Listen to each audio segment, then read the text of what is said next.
Hi everyone, welcome to my new little vlog. Right before us on the table, I've got a shirt template.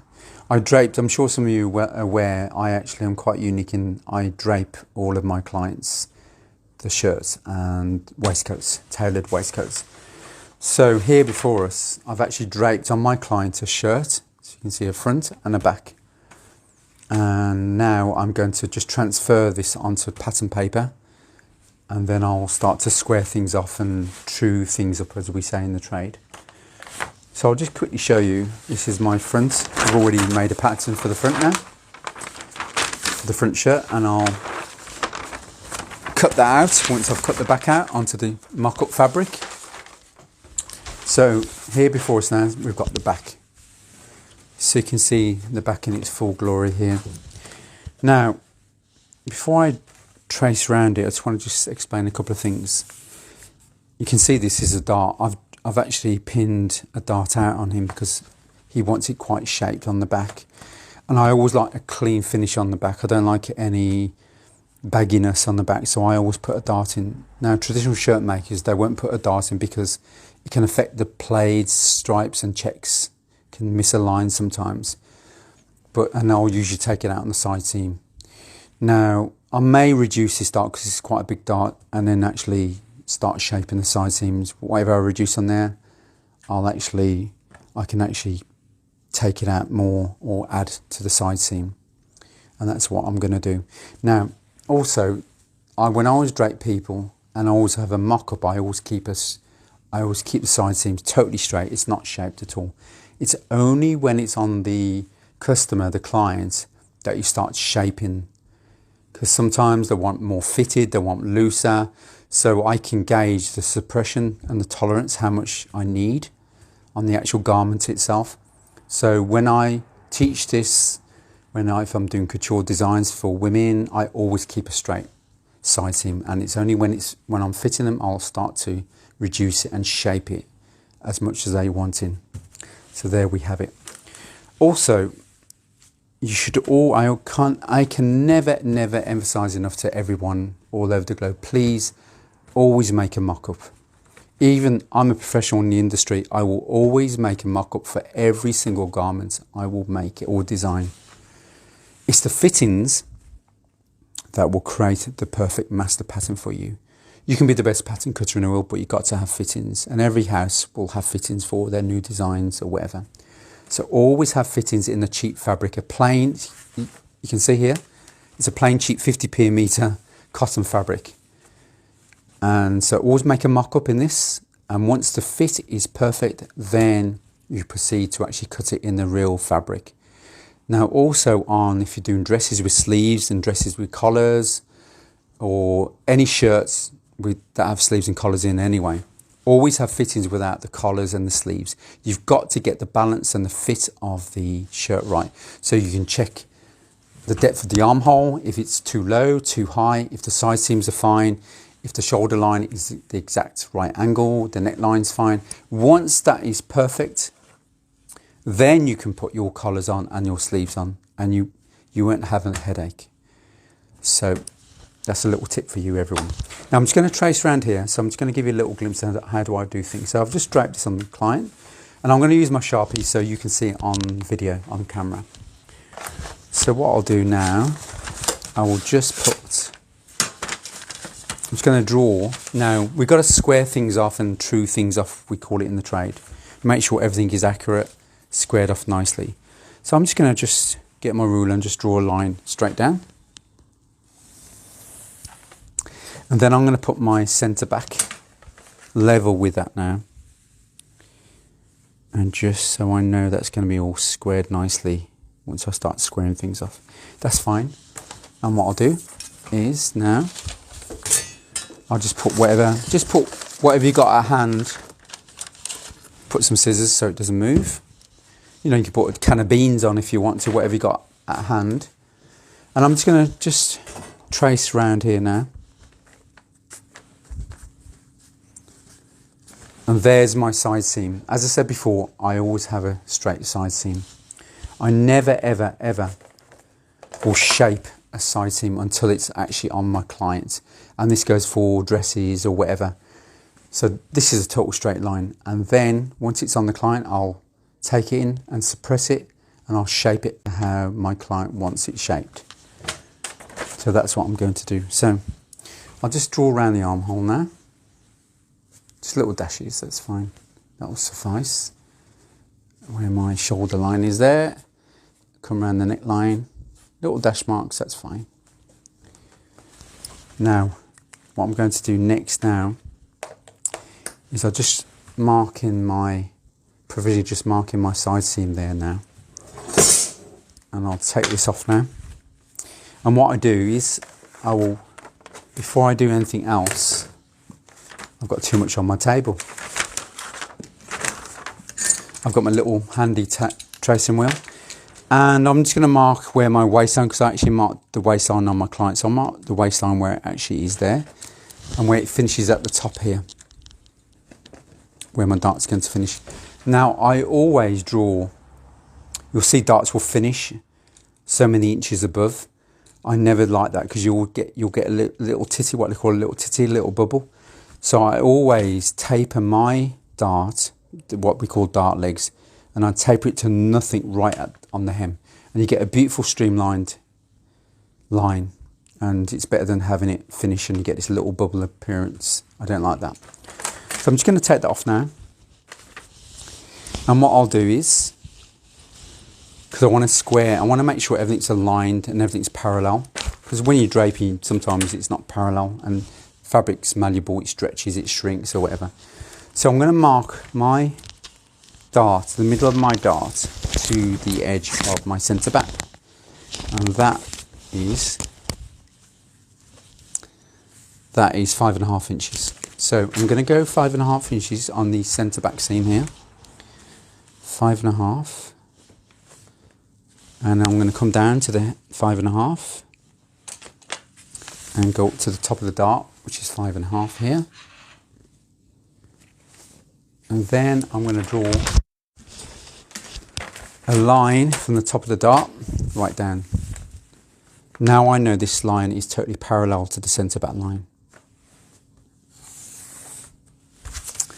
And then what I do, I use my little square here, my little ground square, and then I'll go to where the waist mark is there, and I'm going to just square that off to the edge of the centre back there, and that's where we have it. Now if I come back to my dart here, my dart measures, the width measures 4 centimetres. So now each dart leg will be 2 centimetres either side of that waist line, because you suppress everything on the waistline. 2 centimetres, and then I'm going to, as I said, in the way I work things, this is going to taper to nothing right on the hem line there.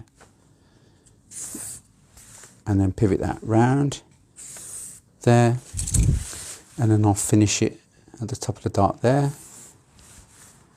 and there we have it. Our dart's in, and the dart is running parallel to the centre back line, which is good. Now I need to check a few things. Now I've measured my clients, so I've got all his measurements on here. I printed it off, his measurements. So I've got his neck, his chest, his upper chest. And a lot of people fail, especially when they're making shirts, to take this really, virtually it's the most important measurement you should take on a shirt, which I'm going to just quickly show you on my pattern, if I've got it. That's it, somewhere. This is your shirt pattern, okay? Now it's really important to take the chest, but also the top, from the centre front line to where your seam is, where your armhole is, and you've got to take that. If it's too big, you've got to take that anyway on your client and measure right across from the one seam of the front to the other seam on the other front, and then you half it. Now my client, I measured him on his upper chest at just over 16 inches, so half that is 8 inches. So with a bit of tolerance, it's just around 8 inches, yeah. So you've got to mark that. So from the centre front line, I've marked 8 inches, and that's where this mark now determines where your armhole is. Very, very important. Of course, I've draped him. Look, it's worked itself out anyway. I don't need to worry about this. But that's very important, because I've seen a lot of sewing groups, sewing forums, and they've got shirts they're making and they've actually cut it out. They haven't even had fittings in a mock-up, and this is actually hanging right onto the arm, and you get this ugly excess, and of course then the sleeve becomes too big, and the sleeves then actually will fall back on the armhole itself. It's very horrible. Look, so always do that, please. Measure the upper chest right across from seam to seam. Now, on the back here, on his chest is 44. He's got a 44 chest. Now you're going to need to put tolerance in. It depends on how fitted a shirt can be. It can be 6 inches, it can be 5-inch tolerance, which would be quite very fitted, and it can go up to 9 inches. I'm going to strike a happy medium. I'm going to put 8-inch tolerance, which can be quite big, but on the fitting I'll reduce it. So it's better to always have it bigger, and you can cut things off, then have it smaller, and you can't add things on. So always remember that. So now his chest is 44. I'm going to add 8-inch tolerance. So now that will become 52 inches. And I always, before I make any patterns up, I always put half the chest, quarter of the chest. So my measurement's already there before I even begin to calculate. And that's the way I do things. So I've done the chest, the waist, the full waist, half the chest, quarter of the chest. Now, because we're working on a quarter of the pattern, see this is quarter of the back, we only need a quarter of this measurement. So this measurement of the chest will be 13 inches. Don't forget the chest was 44. So a quarter of 40, it's 44 inches plus 8-inch tolerance, which becomes 52 inches now. A quarter of 52 is 11 inches. Sorry, it's not, it's 13 inches. I'm going to my waist measurement, sorry about that. So it's 13 inches, a quarter of 52. So if I come to my chest here, so I need 13 inches, and it's worked itself out. You can see there's 13 inches there. I'm just under 13 inches. So my draping has actually worked itself out for me. So I don't need to really worry. So all I've got to do is just bring that little bit forward, just there from the original. It's only a fraction. And then I'll redo that. And then what I do, I come down from the centre back and I'll measure 13 inches. There, and make sure you've got your 13 inches there, which is there, that's perfect. And then what I'll do now is I'll just draw a straight line down. Remember, I never ever shape the side seams until it's on my clients, and when I'm pinning them I will take out whatever I need to take out. You can see that's a perfectly straight line now, and that's parallel to the centre back. Now the next thing I do, I'm going to get my chalk. I'm going to use purple chalk so you can see. A lot of sewers they've taught in schools or sewing schools or unis or colleges to use French curves. I rarely use French curves. So in the tailoring trade we always freehand our curves. So I'm going to freehand my curves around my neck and around my armhole. So I'm just going to do that now. You can pick this up on the camera. So I'm just going to put that there. So then I'm just going to go around the armhole.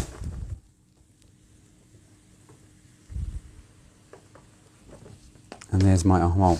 See, easy peasy lemon squeezy, very simple. And the last thing I do now is I'm just going to mark in my shoulder, and the back is complete. So I've draped him, and now it's taken just a few minutes, well, because I've explained things to you, so it's taken a lot longer, but it would barely take a few minutes. And now the last thing to do is my towel hem. So I'm just going to chalk mark around this provisional towel hem. We may have to lower it, we may have to just higher it a little bit or give it a little bit better shape when I can see it on him. And there we have it. So I'm just going to cut this out now, and my back really will be complete. So I'm just going to cut this out now. Now, before I cut things out here, I always forget, because sometimes I'll add seam allowances when I'm actually cutting the fabric out. I'm going to add my seam allowances on. So usually it's about 1 centimetre seam allowance. And then, so I'll just add my 1 seam allowance. Sometimes I'll actually cut it when I've cut it on the fabric. Sometimes, it depends how I feel sometimes. Sometimes I'll do it on the fabric. And then I'll do that on the armhole, and I'll do it on the shoulder, and that's it. And there we have it. So I'm going to carry on cutting it out. I don't want to bore you with me cutting around the pattern, but I've given you a little glimpse into how I do things for bespoke tailored shirts and my way of draping and then cutting it out afterwards. So on that note, everyone, I will see you hopefully shortly on my next vlog, and you'll see how I develop this shirt. So ciao for now.